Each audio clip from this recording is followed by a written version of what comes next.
저희가 최선을 다해서 감시 리스트를 정하고 또 날카로운 날을 세웠었지만 사실은 현실은 감시 후에도 개선되지 않은 문제들이 더 많습니다. 지자체의 숱한 뻘짓도 사실 한 번의 감시로는 멈추기가 쉽지는 않죠. 오늘 감시자들에서는 그래서 지난 감시 리스트 중에 여전히 문제가 되는 점입가경 사업들을 선정해서 후속 감시를 해보고자 합니다. 그래서 준비한 올해 마지막 감시 리스트, 혈세 낭비 지자체 사업 좀입니다. 첫 번째로 다뤄볼 사원은요, 지금까지도 가장 큰 경상남도 골칫거리입니다. 마산 로봇랜드 이야기부터 해보겠습니다.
빠져버리니까 이제 로봇 체험관을 좀 퀄리티 좋게 넣어놔야 되는데 진짜 한 10년, 20년 전에 로봇들 있잖아요. 로봇 테마파크라고 말은 되어 있지만 아예 그 부분이 없는 거라 다름없는 부분이죠.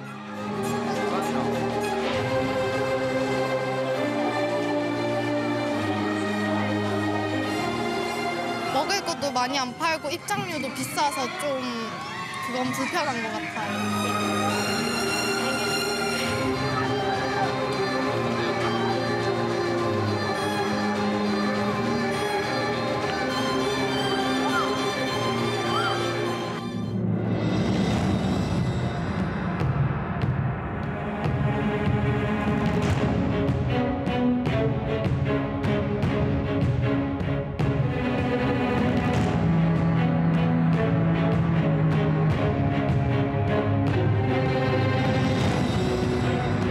펜션지 한 필지를 재단에서 공급을 저희한테 하기로 돼 있는데 내가 그 한 거 가지고 지금 대출 원금을 상환하게 돼 있어서 그 부분이 이행이 안 돼서 지금 여러 가지 다툼의 여지가 큽니다. 저희들이 판단할 때 대주당과 PFV가 일방적인 실시 협약 해지 요구하는 것은 무리가 크다, 무리가 있다.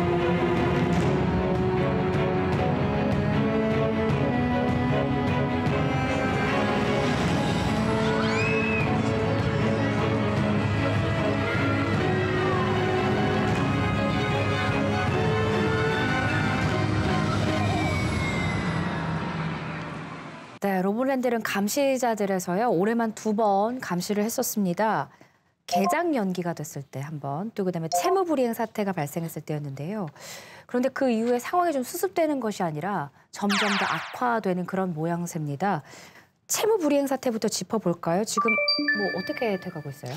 로봇랜드 시작된 11년 만에 9월 7일 날 개장을 했지 않습니까? 네. 개장을 했는데 개장하고 난 다음에 2단계 사에 바로 들어가야 되는데 들어가지 못했죠. 들어가지 못한 이유는 다비아나 사업펀드하고 대우건설 민간 사업자가 갑자기 그 경상남도 창원시에다가 실시협약 해지 통보를 했습니다. 통보를 했고 그 사유를 가만 뜯어보니까 단 400평밖에 안 되는 한 필지의 땅을 이전하지 못했다. 그것 때문에 부채를 못 갚았다라고 해서 VC가 나오지만 얼토당토 않는 그런 장난을 치면서 경상남도 창원시와 로봇랜드 재단을 코너에 몰아넣은 상황이 됐지 않습니까? 그래서 지금 경상남도 창원시는 재구조화까지 생각하면서 협상을 진행하고 있는데 이 협상이 성공이 될지 아니면은 또다시 다비아나 사업펀드나 대우건설 민간 사업자에게 말려들지 이것은 좀 더 지켜봐야 될 상황이라고 생각이 듭니다. 예. 일단 이제 2단계 사업 향방은 그 대우건설 컨소시엄으로 구성된 BFV의 행보에 따라 달려 있는데 만일에 이제 실시 협약 해지되면 소유권은 로브랜드 재단으로 넘어오게 되어 있습니다. 그런데 문제가 뭐냐면 이 소유권을 가져오는 만큼 막대한 돈이 또다시 지불하게 돼 있어요.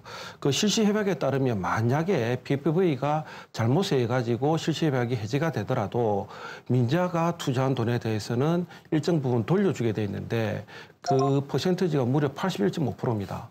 우리가 계속 다뤘지만은 민자가 투여된 돈이 1,000억 원 정도 되잖아요. 예. 그래서 81.5%면 815억이라는 돈을 또다시 돌려줘야 되는데 지금 이 로브랜드 사업하면서 얼마나 많은 혈세가 투여가 되었습니까? 그런데 여기에다 또 815억이라는 돈을 또다시 내야 될 판국이니까 뭐 굉장히 좀 아찔한 그런 형국이라고 보시면 될 것 같습니다. 근데 채무불이행 사태와 더불어서 그 재단과 운영사 간의 갈등도 커요. 네, 맞습니다. 네. 실시 협약의 이제 계약의 주체는 이제 오픈을 하고 나면 서울랜드 주식회사가 이거를 이제 운영을 하도록 계약이 되어 있거든요. 근데 지금 현재 마산 로봇랜드를 운영하고 있는 주체는 서울랜드가 아니고 서울랜드에서 따로 설립한 지난 이제 7월에 새로 설립한 서울랜드 서비스라는 신생법인입니다. 예. 신생법인이니까 당연히 이런 테마파크를 운영해본 실적이 전무한 회사인 거죠. 물론 서울랜드가 이제 모회사이기 때문에 뭐 관리를 할 것이라는 기대는 할 수 있겠지만 법적으로는 엄연히 다른 회사지 않습니까? 그래서 이제 재단에서는 서울랜드가 아니고 서울랜드 서비스가 운영을 하는 거에 대해서 이제 승인을 해줄 때 서울랜드가 다 모든 것에 대해서 연대 책임을 지는 것을 이제 전제로 승인을 해줬습니다. 그런데 막상 이제 개장 이후에 서울랜드가 어떻게 나왔냐면 이게 운영 위탁상의 연대 의무를 좀 이 조항을 빼달라라고 요구를 하는 겁니다. 연대 책임을 지지 않겠다는 거죠. 법적으로 좀 제외시켜달라 책임에서. 그러니까 재단 입장에서는 당연히 받아들일 수 없는 요구가 그쵸? 되는 것이죠. 뭐 아무것도 검증이 되지 않은 신생법인에다가 모든 그 운영을 위탁할 수는 없는 것이고 실시 협약과도 배치되는 거니까요. 그래서 이 재단 측이 지난 10월 4일인가요? 아예 이제 그렇게는 운영을 할 수 없다라고 하면서 철회 통보를 했습니다. 그래서 그 이후에는 사실상 서울랜드 서비스가 과연 권한을 가지고 운영하는 것이냐에 대해서 논란이 생길 수밖에 없는 상황이죠. 근데 이렇게 운영 승인 철회까지 얘기가 나왔었는데 로브랜드 재단이 또 갑자기 재승인을 해줬다고요? 예. 그 원래 서울랜드가 서울랜드 서비스에게 운영권을 넘기는 것은 실시 협약에 위반되는 사실이거든요. 예. 그런데 이제 재단에서는 서울랜드가 그 계속해서 보정 채무, 건설 채무를 안고 가는 조건하에 그 승인해줬다 이렇게 이야기하는데 조건부 승인해준 거죠. 근데 제가 볼 때는 재단이 승인을 할 수밖에 없는 그 구조적 원인이 뭐냐면 그 PFV의 실시 협약 해지 통보 때문이 아닌가 이렇게 보고 있어요. 그 PFV에는 서울랜드도 포함이 되어 있지 않습니까? 그래서 재단의 입장에서는 PFV의 신기를 건드려서 좋을 게 뭐가 있느냐 뭐 이런 생각에 재단이 이제 조건부 승인을 해준 것 같고 또 자칫 이제 서울랜드가 사업 운영권에 손을 뗐을 때 재단이 어떻게 할 수 있는 방안은 지금 아무것도 없어요.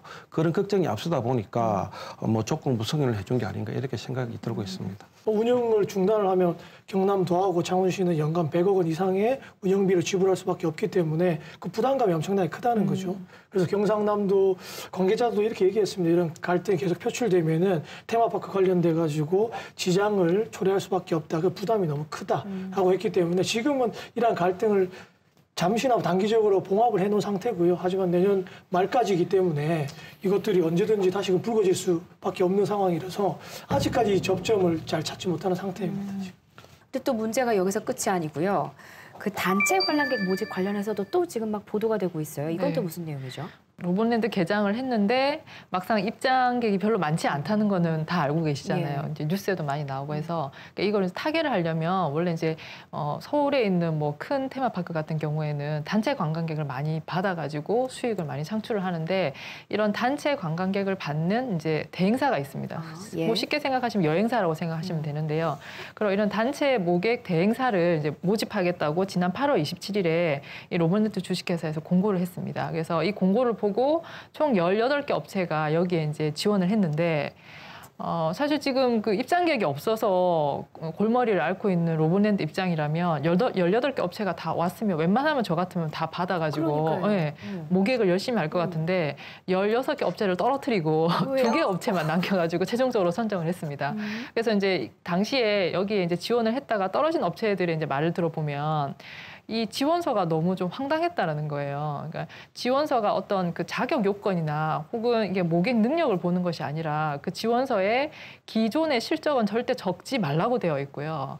대신에 이게 이제 형식적인 요건이 굉장히 까다로웠는데 본문 내용, 그 사업 계획서는 27장 이상이어야 되고, 27장. 예, 글자 수는 6,000자 이상이어야 되고, 그다음에 글자 포인트도 정해져 있었고, 본문, 소제목, 그다음에 장제목에 다 포인트가 있었다고 합니다. 그래서 이거를 이런 식의 공고를 본 적이 없다, 여행사를 하면서. 근데 이거를 맞추지 못하면 형식적 요건이 안 된다라고 해서 탈락됐다라는 게 내용도 이제 상관없이 그러니까 그렇죠. 쉽게 말해서 폰트 안 맞았다고 그렇죠. 탈락되고 그랬다는 그래서 이 거잖아요. 이제 그 지원했던 여행사 업체들은 이걸 가지고 이제 분통을 터뜨리는 그런 이제 인터뷰를 한 적이 있습니다. 그래 만약 이게 진짜라면, 이게 사실이라면, 사실은 지금 모객이 안 되는 거에 대해서 도의회에서도 굉장히 질타를 많이 받았었고, 그래서 모객을 열심히 하겠다라고 했는데 지금 뚜껑을 열어보니 이게 대행사를 이런 식으로 선정을 했다라는 거 하는 거는 과연 모객을 하기 위해서 대행사를 선정을 한 건지, 혹은 대행사 선정을 위한 선정인 건지, 지금 쉽게 말해서 이 질타를 받지 않을 수가 없는 그러네요. 상황이죠. 그런 상황이다 보니 이제 이 운영하고 있는 서울랜드 서비스 쪽에서는 이 선정된 2개 업체가 사실상 과연 능력이 있는지 의심스럽다. 그러면서 계약을 거부하고 있는 상황이거든요. 근데 이제 막상 이제 최종적으로 선정된 2개 업체는 선정되는데 왜 또 계약을 안 해주냐라고 하면서 자신들이 독점권이 있다는 걸 또 확인하는 소송까지 제기를 한 상황입니다. 그래서 모객은 안 되고 있는데 소송만 진행되고 있는 그런 결과가 돼버렸습니다. 아, 진짜 수렁에 빠졌습니다, 로봇랜드가. 특단의 대책이 필요한데 이게 뭐 문제가 하나가 아니고 여러 분야에서 지금 문제가 있어서요. 어떻게 해결을 해야 될까요? 근데 제일 먼저는 이제 중요한 건 민자 사업자에 대한 미련을 버려야 됩니다. 이거는 민자 사업을 안 할 수도 있다라는 과감한 결단이 없으면 아마 이 수렁에서 벗어나지 못할 겁니다. 이것은 뒤에 다비아나 사업펀드가 또 붙어 있고, 그 뒤에는 또 흔히 말하는 국내 유세 로펌들이 붙어 있고, 얼마든지 몇 년 동안 끌 수 있는 소송을 할 수 있기 때문에 민간 사업자의 미련을 과감하게 끊는 이런 대책이 필요하다 보여지고요. 두 번째는 뭐냐면은 이제 대정부 관계인데요. 이 로봇랜드는 처음 시작할 때 2007년, 8년 시작할 때 국책 사업으로 시작한 거잖아요. 이게. 네. 형식적으로 보면 정부가 사업 승인을 내줬어요. 근데 지금 보면은 정부가 장난을 쳐서 정부가 지방자치단체를 농락하고 있는 이런 형국이 됐거든요. 그래서 지금 경상도 창원시는 다비아나 사업펀드나 대건설 민간 사업자하고 싸울 게 중요한 게 아니고 국토부 기재부와 싸워야 될 그런 문제입니다. 그 중앙정부와 싸워가지고 이 문제 해결하도록 공영개발 방식으로 가든지 국비를 받아든지 이렇게 해결해 나가는 게 저는 지름길이라고 생각되어지는데요. 예전에 일을 했어요. 어디에 이제 마창대기 문제 있지 않습니까? 거거대기 문제도 이제 그랬고요. 거의 몇 개월 동안 싸워서 재구조화해서 문제를 풀어냈거든요. 지금은 거꾸로 보면은 굉장히 의기소침해 있고 공무원들이 도지사가 의기소침해 있고 뒤로 물러나 있는 형국입니다. 이런 근본적인 국책사업을 대하는 태도가 저는 바뀌어야 한다고 생각합니다. 예. 입장객 수가 많으면 이런 일이 벌어지지가 않잖아요. 그다음에 민자 사업 보고도 손 떼라 이렇게 뭐 당당히 이야기도 할 수가 있는데, 내년 봄에 입장객 수가 획기적으로 늘어나지 않는다면 저는 굉장히 절망에 좀 가깝다고 이렇게 보고 있고, 그래서 일단 로봇랜드가 정상화되려면 선순환 구조로 빨리 전환을 해야 되는데, 계속 이야기하고 있지만 입장료부터 모든 걸 하나씩 다 꼼꼼하게 좀 따져볼 필요가 있고, 특히 이제 로봇랜드에 가보시면 로봇랜드만의 자랑, 특별함 이런 게 전혀 없거든요. 놀이기구 말고 또 로봇과 관련된 컨텐츠는 그렇게 뚜렷한 게 없어요. 이 부분이 이제 또 그 컨텐츠 부분은 도와 재단이 사업을 계속해서 조성해 나가야 되는데, 이런 부분에서는 또 너무 좀 관가하고 있는 그런 실정이거든요. 그래서 좀 이런 부분이라도 시급히 개선하는 게 로봇랜드 정상화를 가는 조그만 그런 첫걸음이 아닌가 이렇게 저는 보고 있습니다. 예. 얘기를 들어보니 답답한데 남은 얘기들은 또 더 답답한 얘기들이 남아 있습니다. 오늘 감시자들에서는요, 지난 한 해 동안 다뤘던 감시 리스트 중에 이제 여전히 문제가 되는 그런 리스트들을 뽑아서 후속 감시를 진행하고 있는데요. 이어서 감시할 내용은 하동 대송산단 이야기입니다. 2차례나 저희가 감시를 했지만 여전히 풀리지 않는 의혹들이 많습니다. 문제점과 지금 현재까지의 추진 경과 화면으로 먼저 보시겠습니다.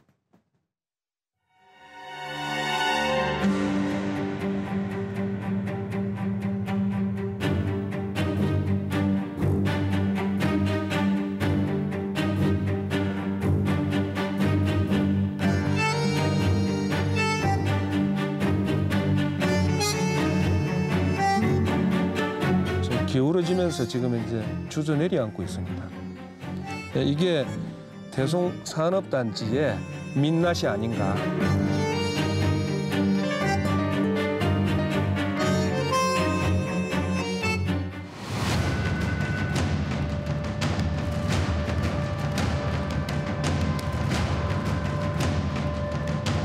대송산단 중단하라! 하동 대송산단 사업과 관련해서 감사원에서 불법 부당하다고 이제 지적을 했음에도 불구하고 하동군에서는 전혀 이제 그거에 대해서 이제 국민들에게 알리지도 않고 능력이 없는 지방자치단체들의 선순행정 그런 것 때문에 아마 이런 일도 많이 벌어지고 뭔가 해보려고 했지만 뭐 안 되는 거지요. 그러니까 첫째 능력이 없고 사전 말하자면 타당성 조사 같은 이런 게 부족했다고도 볼 수 있을 거예요.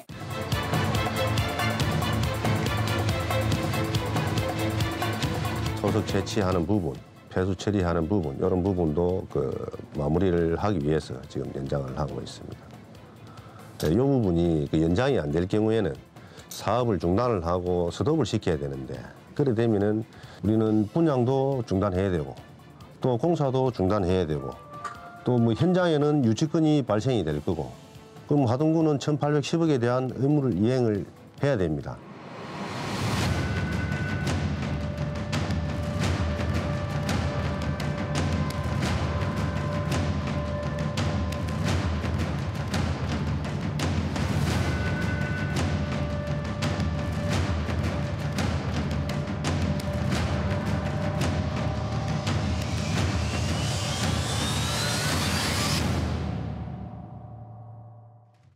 네, 그 현재 대송산단 지금 조성공사 공정률이 한 95% 정도입니다. 저번 감시에서도 나왔던 얘기긴 한데 뭐 이 정도면 거의 완료된 거나 다름없다 이렇게 봐도 될까요? 절대 아닙니다. 이게 준공은 준공 검사를 해야 되는 거고요. 예. 준공 검사 하려면 한참 멀었는데 5%가 이게 사실 가장 큰 문제거든요. 5%는 해결하기 윤석열 군수가 아무리 MOU를 체결해도 이 문제만큼 MOU를 해서 해결될 문제가 아니거든요. 이거는 그러니까 정부 승인을 받아야 하는 문제 상황이 있기 때문에 이게 안 되면 영원히 뭐 지정 취소가 될 수도 있는 이런 상황입니다. 나머지 부분은 이제 어떤 문제냐면은 이제 폐수 처리 시설과 토속 처리에 관련된 문제인데 이 폐수 처리 시설과 토속 처리는 원래 실시 계획과 개발 계획에 따르면은 갈사만 산단하고 연동이 돼 있고 지금도 광양만 경제자유구역청의 지도에 보면은 폐수 처리 시설이 아직도 갈사만 산업단지 제일 끄트머리에 위치하고 있습니다. 변경된 게 하나도 없어요. 거기까지 거리가 엄청나게 멉니다. 그렇기 때문에 이거 자체를 바꾸지 않으면 안 되는데 갈사만 산업단지를 이미 파산했기 때문에 그 조성될 가능성이 없죠. 네. 그러면 결국에는 하동의 대송산단에서 이 폐수 처리 시설을 해야 되는데 이게 또 하려면 개발 계획을 변경을 해야 되고 또 이게 환경오염과 관련된 문제이기 때문에 영산강 유역환경청에다가 또 승인을 받아야 되는 문제가 있습니다. 경상남도도 마찬가지고 그래서 굉장히 복잡한 문제가 있기 때문에 이것이 금방 해결될 가능성은 저는 없다라고 보여지고요. 그래서 이제 하동군이 그 사업 연장 신청을 했습니다. 1년 동안 더 사업을 연장하겠다 이렇게 신청을 했고 그 광양만 경제자유구역청 하동사무소도 여기에 대해서 승인을 해줬습니다. 그런데 이제 지난 방송에서 우리가 본 것처럼 이 하동사무소 관계자 뭐라고 이야기했냐면 그 승인을 해줬는데 1년 만에 이 공사가 마무리되겠느냐 이런 그 회의적 그 표명을 한 바가 있거든요. 그래서 일각에서는 이게 시간벌기용이 아닌가 이렇게 추측을 하고 있고 아마 이거 다음에 또 산자부에 2년짜리 연장 신청을 할 것이다 이렇게 또 추측을 하고 있어요. 예. 그런데 뭐가 문제냐면 그렇게 된다면 사업기간이 3년으로 늘어나는데 사업기간이 늘어난 만큼 사업비가 늘어날 수밖에 없지 않습니까? 또다시 많은 혈세가 투여될 가능성이 높은 거고 이게 가장 큰 문제가 아닌가 이렇게 생각을 하고 있습니다. 예. 가장 중요한 패착은 이 대출을 관련돼 가지고 보증을 섰다는 거 아니겠습니까? 지금 2,260억이지 않습니까? 그러면은 지금 2021년부터 돈을 대출 이자만 갚아야 됩니다. 대출 이자만 갚는다고 하더라도 지금 최소 잡는 게 연 100억이거든요. 연 최소요. 최소. 이걸 어떻게 갚으려는지 저는 도저히 모르겠어요. 그리고 2년 뒤에 만약에 사업이 못 됐다고 전제를 하면 이 책임을 누가 질 겁니까? 이 돈을 누가 갚을 겁니까? 여기에 대해서 하동 국민들은 너무 답답해 한다는 거죠. 궁금한 건 이겁니다. 그러면 지금 1년 연장했고 뭐 나중에 또 2년짜리 연장이 된다고 하면 그러면 뭐가 해결은 돼요? 그 안에 다 해결은 할 수 있다고 보세요? 저는 아니라고 생각하죠. 네. 사실 이 사태가 이렇게 시간을 계속 끌어오고 갈사만 또 파산하고 한 게 분양이 안 된 거잖아요. 하동 거기에 어떤 사업체가 어떤 제조업체가 혹은 뭐 꼭 제조업체 아니더라도 공장 입지로서 거기가 타당하느냐 하는 근본적인 문제가 있기 때문에 이 사태가 벌어진 건데 사업 기간 연장한다고 해서 그게 입지 조건이 바뀌는 게 아니지 않습니까? 그리고 이게 수분양자가 있었고 분양만 잘 됐더라면 아니할 말로 추가 대출을 받지 않더라도 분양 대금 받아서라도 언제든지 완공을 할 수 있는 거였습니다. 근데 지금 수분양자가 없는 상황에서 기간 연장한다고 갑자기 없던 수분양자가 나타날 수가 있습니까? 그건 정말 뭐 전혀 노력하지 않고 뭔가 결과가 떨어지기만을 열매가 떨어지기만을 바라는 그러니까 기다리는 시간만 늘리는 그냥 그 상황이라고 저는 생각을 하거든요. 그래서 이 뭐 기간 연장하고는 이 사건 해결하고는 전혀 상관관계가 없다. 다만 폭탄 돌리게 하고 있는 것이다라고 저는 그냥 약간 혹평을 하고 싶습니다. 네. 이 문제의 핵심은 하동군에서 아무리 열심히 뭐 작전을 짠다 하더라도 산자부와 경상남도가 당신들이 하고 있는 거는 어머니 산단이 파산했기 때문에 지금 사업 중단하고 보류한다라는 결정만 내리면은 사업을 진행할 수가 없습니다. 이거는. 그럼 나머지 문제는 결국에는 빛인데 이 문제에 대해서는 저는 로봇연도와 똑같이 거가대가 똑같이 재구조하는 데 경선하면 나서서 재구조해야 한다고 생각합니다. 당신들이 빚을 너무 많이 가져갔어. 중앙자치단체를 등을 쳐서 먹고 살지 마라. 그래서 그 사람들하고 협상을 해서 최소화시켜서 하동군을 살려놔야 된다는 거죠. 하동군 독자적으로 회생이 불가능하다고 저는 생각합니다. 네. 이런 상황에서 의회라도 좀 제 역할을 했더라면 어느 정도 견제가 되지 않았을까 하는 아쉬움이 남는 건데 사업기간 연장도 의회가 눈 감아줬는데 이번에 얘기를 또 들어보니까 추가 사업비 대출을 동의하는 그 방법도 또 좀 더 쉽게 해줬다? 네. 이런 얘기가 들려요? 이제 사업비는 이미 집행될 거 다 집행됐고 남은 거는 진짜 말 그대로 이제 소액들만 남았는데 이미 450억에 대해서 우리가 집행을 승인을 했는데 껌껌이 이거를 계속 승인을 받으라고 하면 업무의 효율성이 떨어진다. 그래서 기존에 그냥 승인받던 거를 앞으로는 보고만 하면 쓸 수 있도록 바꿔줬고요. 그리고 토속 채취 공사도 기존에는 의회에 직접 보고하도록 하던 것을 승인받도록 하던 것을 이제 월 1회 그냥 보고만 하면 가능한 것으로 바꿔줬습니다.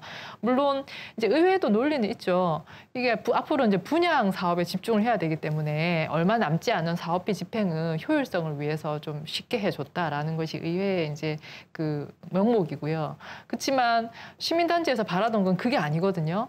지금 뭐 무조건 빨리 해서 완성해라 이게 아니고 지금까지 이렇게 된 원인을 한번 짚어보자라는 것도 분명히 있습니다. 그 원인을 짚고 누가 이 책임을 져야 되는지도 한번 가려보자라는 게 이제 이 국민 그다음에 시민단체의 목소리였는데 앞에 목소리에는 귀 기울이지 않고 빨리 진행해서 빨리 완성하라는 그 목소리에만 너무 귀를 기울이신 게 아닌가 약간 이제 균형을 잃으신 게 아닌가라는 생각이 들 수밖에 없고요. 저는 하동군의 이번에 이제 그 의결하는 장면을 뉴스로 이제 봤는데 이학희 의원이 사실 이제 주축이 돼서 10명 의원이 이제 발의해서 만장일치로 통과됐다고 하는데 이학희 의원이 사실 좀 그렇게 하면 안 되는 거죠, 사실은요. 이학희 의원이 보니까 이제 하동구청의 서기관 출신이라고 하시더라고요. 그래서 이제 팔이 안으로 굽은 것 같은데 뭐 그분만 그랬으면 되는데 이제 뭐 앞전에 부실공사를 지적했던 민주당 의원까지도 사실 또 동참을 해서 전체적으로 보면 아마 하동군 의회가 자포자기 상태에 들어가 있는 거 아니냐. 하동군 의회가 처음부터 제 역할을 안 한 것은 아니에요. 그러니까 대송산단 추진 실태를 파악하기 위해서 특위도 구성을 했고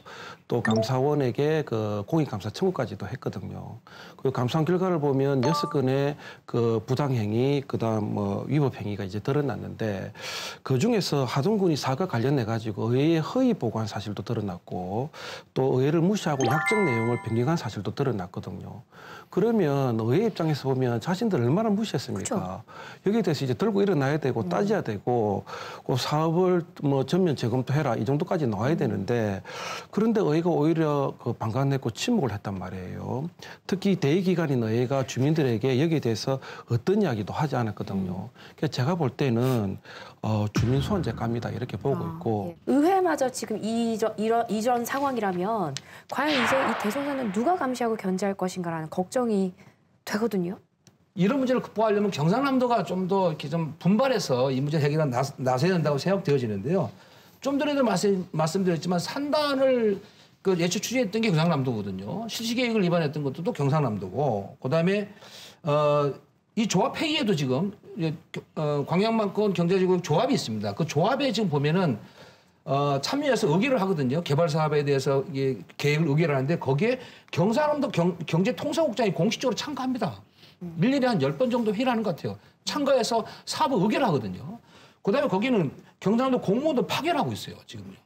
이런 상황인데 불구하고 2017년 10월 달에 어머니 산단이 갈사만 산단이 실질로 파산이 되고 1,810억의 부채가 눈을 뜨고 네. 뺏겼고, 그다음에 450억을 추가로 또 뺏겼고, 그다음에 2018년도 4월 6일 날에는 시작도 않고 착공도 하지 않았던 지금 두 레저 단지를 2,294억 원의 개발 계획 변경을 지금 산업통상자원부에서 승인해 준 걸 경상남도 그대로 지켜보고 있었던 거거든요. 그럼 경상남도는 뭐냐 이거죠, 지금요. 경상남도 책임이 없다고 말하는 것은 어불성설입니다. 지금 경상남도가 하동군만큼 책임이 있다고 저는 생각합니다. 예. 네, 하동 시민사회단체에서는요, 원래 이제 하동군에는 사업 좀 재검토해라. 그리고 사업에 대한 정보를 좀 투명하게 공개하라라고 뭐 정보공개 청구를 여러 건 했었고요. 그리고 이제 군의회에는 이거 이제 행정사무감사해라. 그리고 관련자들 형사 고발도 좀 해달라. 이렇게 여러 가지 요구를 했었는데 방금 전에 의회는 말씀을 드렸잖아요. 형사 고발하고 뭐 행정사무감사하라고 했는데 오히려 의회에서 이게 처리 이제 이제 쉽게 말해서 세금을 더 쓰기 쉽도록 그렇게 오히려 바꿔진 상황이고 결국 시민사회단체에서 직접 나서서 관련 공무원 2명을 형사고발하기에 이르렀습니다. 왜냐하면 이제 어떤 문제가 있었냐면 네.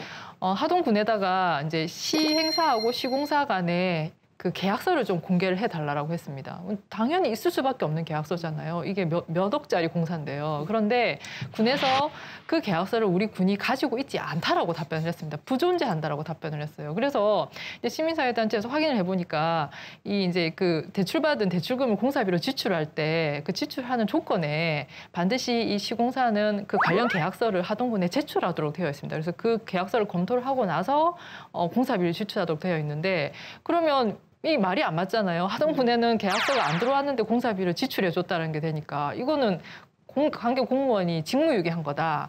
혹은 직무유기가 아니고 서류가 있음에도 불구하고 없다라고 거짓말을 한 거다. 허위공문서 작성, 직무유기 이 2가지로 지금 고소를 해놓은 상황입니다. 그래서 네. 앞으로 이게 수사가 진행될 것 같고 수사를 진행해 보면 실제 이 계약 내용도 자연스럽게 공개가 되지 않을까 싶습니다. 그래서 사실 하동군 입장에서는 이런 이제 하동군에서 하는 대규모 산단 조성 사업인데 이 계약서를 공개를 못할 이유가 뭐가 있을까? 당연히 서로 의심의 눈초리로 지켜볼 수밖에 없는 상황이고 제발 이런 것만은 좀 투명하게 공개를 한 상황에서 이 토론들이 이루어질 수 있도록 또 하동 군민들이 제대로 된 평가를 할 수 있도록 그 정도는 행정에서 상식적인 협조를 해줬으면 좋겠습니다. 네.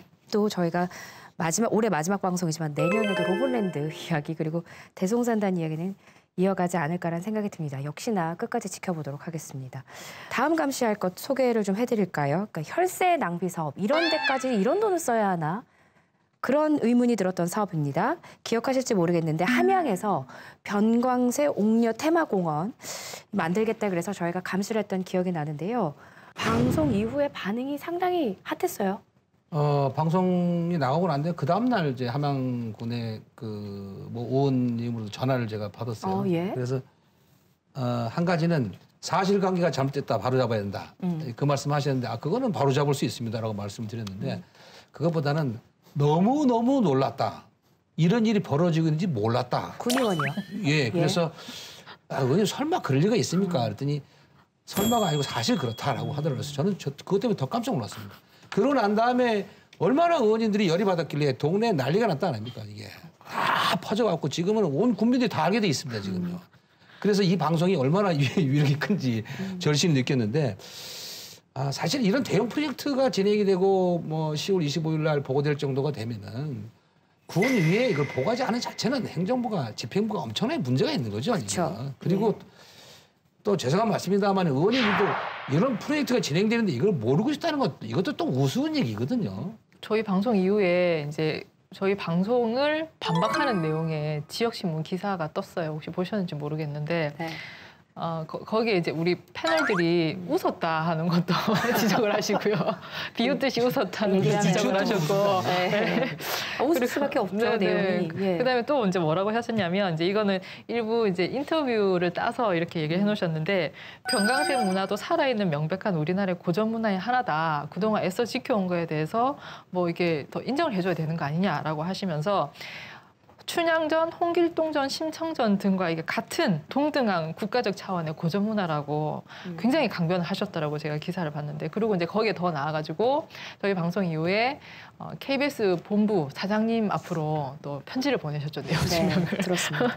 한 가지 제가 좀 말씀드리고 싶은 게 저희는 그 병강세 타령이라는 이 고전 문화 한국 고전 문학에 대해서 저희가 왈가왈부한 적이 없습니다. 이 병강세 타령의 문학적 가치에 대해서 왈가왈부한 적이 없고요. 다만 이 사업의 규모 그리고 이 사업의 어떤 지향점이 과연 뭐냐 그리고 그 목적에 맞게 지금 사업 계획이 짜여 있느냐 그런 거에 대해서 저희가 사실 지적을 한 거라서 오해가 있으셨다면 그 부분 오해를 좀 풀어주셨으면 좋겠습니다. 예. 그래서 저희가 지난 감시 당시에 이게 무슨 987억이나 들어갈 일이냐라는 그 비판의 날을 세웠었는데 최종적으로요. 이 사업비가 139억 원이 됐다고 합니다. 이 또한 놀라운 일인데 제작진이 최종 용역 보고의 현장에 다녀왔는데요. 화면 보고 이야기 이어가도록 하겠습니다.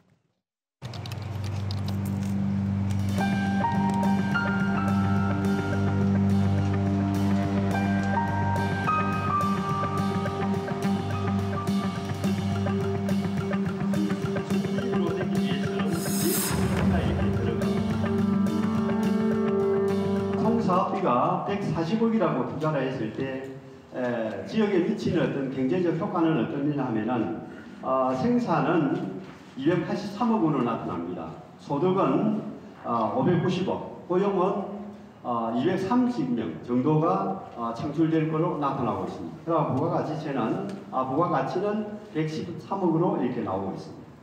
병강세와 옥류에 대한 테마공원은 이 지역 경쟁력을 강화시킬 수 있는 하나의 어떤 상품이 된다고 하는 것이 우리 연구진의 결과입니다. 저는 그게 왜곡된 모습입니다. 당초 우리 내부 검토 안에서 980몇 억이 언급은 됐습니다. 언급은 됐는데 우리가 활용할 수 있는 부지 전체의 법적 건축 비율 허용 한도치 최대로 했을 때 얼마가 나오느냐? 약 980억 나옵니다. 거기서 나온 얘기입니다. 최종적으로 나온 것이 한 139억 정도 나왔습니다. 이 돈도 적은 돈이 아닙니다. 제가 지난번 중간보고할 때 980억 나올 때 거기에 대해서 예산을 확보할 수 있는 방안까지 내가 제시하라고 이야기를 했습니다. 경영사에. 그래서 돈은 우리 한정골이 없고 도나 중앙을 쳐다보면서 예산을 가져가야 됩니다.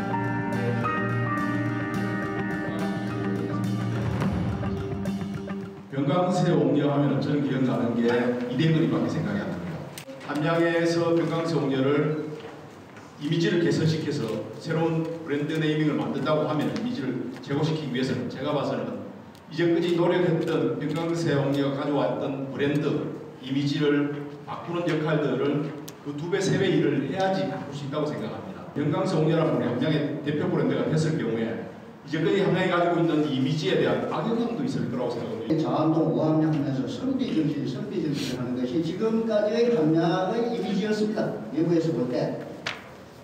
그런데 병강세 테마를 이 선비정신하고 봤을 때 상당히 어떤 거리감이 있어 보입니다. 저는.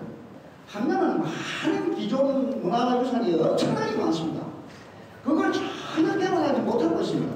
이 문제 때문에 지금 국민들, 목욕탕에서 시장에서 어찌됐든 간에 제대로 정보가 전달 안 돼서 상당히 다른 왜곡해드는 것들이 있는데 이런 테마파크를 조성하기 전에 국민들에게 자세하게 알릴 수 있는 대책이나 뭐가 있느냐 이것만 하면 끝이냐.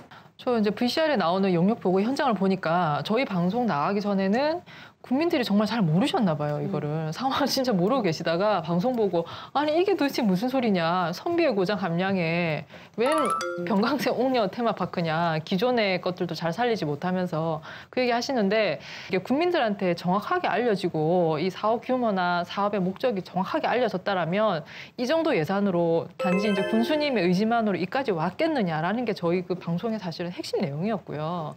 그걸 국민들이 정확하게 짚어주시는 것 같네요. 예.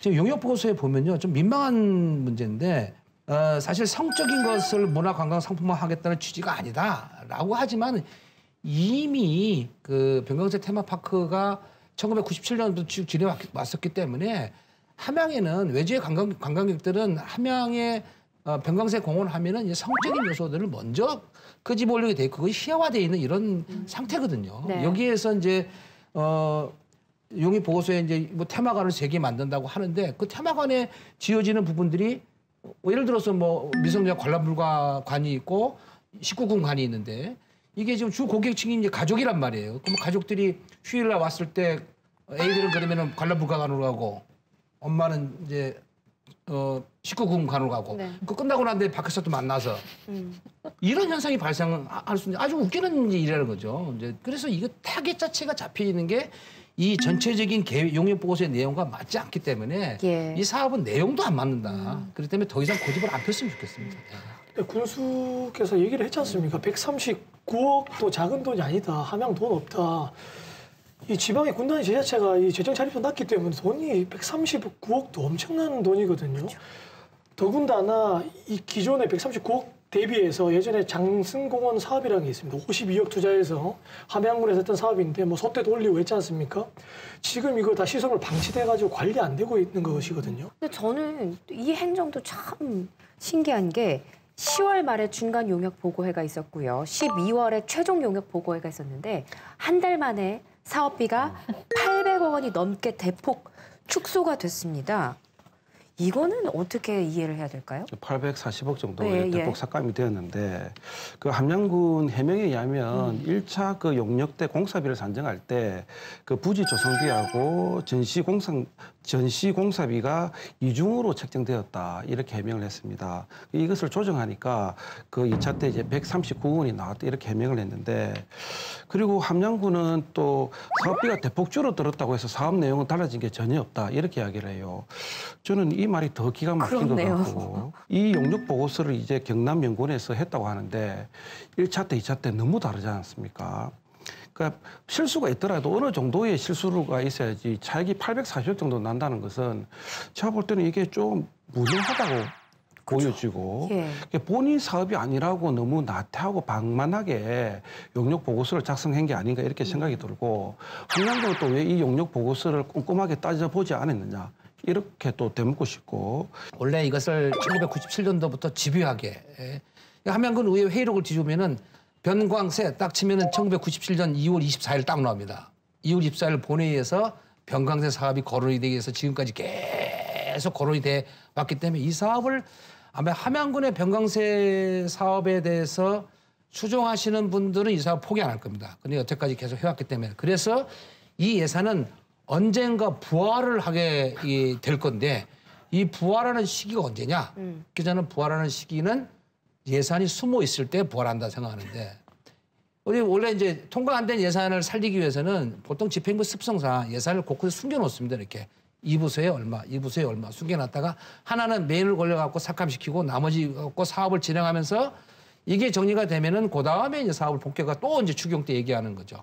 그래 봤을 때 139억이 없어졌다고 저는 생각하지 않고 이 139억이 만약에 임기 내에 또 추진된다 한다면은 이게 눈덩이처럼 뭐 채취원 역사공원 불어나듯이 또 산삼 시험물 불어나듯이 불어날 가능성이 있기 때문에 처음에 이것이 안 맞다고 생각하면 국민의 뜻에 따라서 과감하게 우리 선체수 군수가 포기한다고 생각합니다. 예.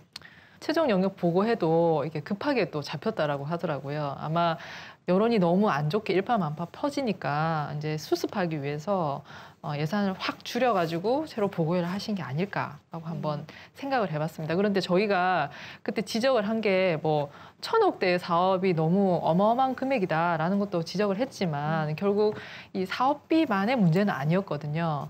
앞에 VCR에서도 나왔지만 이게 뭐 함량이랑 과연 무슨 연관관계가 있느냐라는 이제 근본적인 문제부터 병강세 옥녀가 이 정도의 사업비를 들어서 함량에서 정말 지역의 무슨 테마로 잡아야 할 만큼 그 정도의 가치가 있느냐라는 문제. 그다음에 테마 공원을 만드는데 이게 함량의 어떤 지역적인 특색하고 병강세 옥녀라는 요거하고 또 뭐 어떻게 좀 시너지 효과가 날 수 있는 그런 테마냐 하는 여러 가지 문제가 있습니다. 그리고 VCR에 나온 것처럼 지역 주민들이 이 테마에 대해서 동의를 하느냐 하는 또 가장 근본적인 문제가 있고요. 그런데 단순히 예산만 삭감했다라고 해서 정당성이 얻어지는 게 아니라는 거죠. 이런 내용적인 부분에 대해서 다시 한번 고찰을 하시라고 저희가 그때 방송을 했던 것이고 이런 거에 대한 고찰 없이 예산 깎았습니다. 이제 적정한 예산입니다라고 밀어붙이시면 안 된다는 겁니다. 그런데 저는 얘기를 들으면서 이게 뭐 급한 당장 막 해야 되는 그런 사업도 아니고 계속 말씀하시는 게 국민들도 잘 몰랐다. 그리고 동의하지 않는다. 이런 말씀을 계속 해주시는데 그럼 아예 재검토해야 되는 게 맞지 않나라는 생각도 들거든요. 어떻게 보세요? 그런데 지금 뭐 처음에 이 사업 시작도 그렇고 지금도 그렇고 여전히 군수님이 의지가 강하신 것 같다. 그래서 군수님이 어떻게 생각을 바꾸시지 않는 이상은 아까 위원장님도 말씀하셨지만 뭐 규모를 축소를 하든 아니면 약간의 형태를 바꾸든지 해서 계속 가지 않을까라고 지금 우려를 하고 있습니다. 왜냐하면 이제 문건으로 확인이 됐는데 병강세 테마공원 조성 계획 추진이라는 문건이 있는데 여기에 보면 이 사업이 처음 시작할 때 뭐 애초에 무슨 뭐 여러 여론을 확인을 한다든지 의견을 들어서 정확하게 보고서가 올라와서 사업 검토를 했다라기보다는 이 군수님이 구두로 지시했다라고 되어 있습니다. 구두로 지시를 했고 그다음에 기획예산 담당 부서에서는 예상 사용 협의도 공문도 없이 그냥 처리를 했다라고 되고 이것도 구두로 했다라고 되어 있습니다. 이게 이 정도 사업을 시작을 하고 말씀하신 것처럼 20년짜리 지역 사업인데 그냥 구두로 지시하고 구두로 예산 협의해가지고 했다라는 것 자체가 벌써 좀 처음 시작부터 문제가 있다라는 건데. 구두 지시로 이 정도 규모가 시작할 수 있다라면 구두 지시로 앞으로 계속 할 수 있는 거 아니겠습니까? 이거는 견제 장치가 없고 시스템의 문제라는 건데 군수님이 이 방송을 보시고 다시 한번 크게 재고를 하셨으면 그런 바람입니다. 네. 꼭 진행하셔야 한다면 저는 139억 정도도 너무 많다. 13억 정도면 충분하다. 그래서 다양한 컨텐츠 만들고 병강세 옥녀 스토리텔링하는 그 테마 길 정도 정도 하셔도 그 정도면 충분하실 것 같고 이 군수님께서는 이 요즘 트렌드를 많이 못 따라가시는 것 같아요. 이 139억 정도면은 학생들 교육에 얼마든지 돈 쓸 수가 있고요. 지역에 있는 문화사업이잖아요. 공연, 전시, 예술 수없이 많은 걸 하실 수가 있습니다. 복지 엄청난 많은 돈 쓸 수 있습니다. 이거를 국민들에게 되돌려 준다고 생각하시고 사업 안 하시면 지금도 저는 박수 받을 거라고 저는 충분히 생각합니다. 함양 국민들이 주인이기 때문에 국민들의 말씀 꼭 들으시라라고 꼭 강구가 부탁드리고 싶습니다. 네, 그 어느 때보다 열띤 감시해주신 네 분의 대표 감시자께 올 한 해 수고하셨다. 감사하다는 말씀드리면서 여기서 인사 나누겠습니다. 고맙습니다. 고맙습니다. 네, 감사합니다.